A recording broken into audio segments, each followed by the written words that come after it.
it's Bonnie Southgate from hEDS Rehab here. This is number 3 in our series of exercises to improve dorsiflexion of the foot in a hypermobile.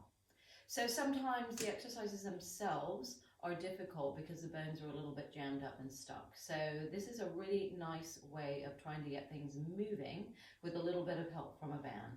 So I've got a TheraBand tied around the bottom of a chair leg, and I've put that TheraBand just at the very base of my ankle. So you have 2 bones on either side of your ankle. That's the bottom of the tibia and the fibula.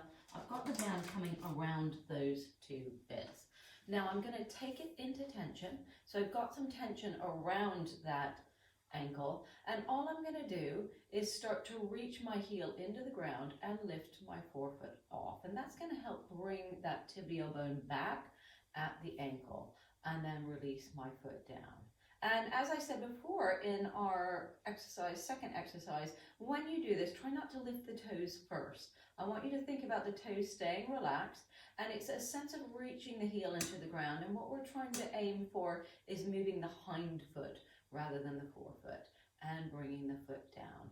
And if you need a little bit more resistance, or as you go, you can give it a little bit more resistance as you reach the heel into the ground and the forefoot up.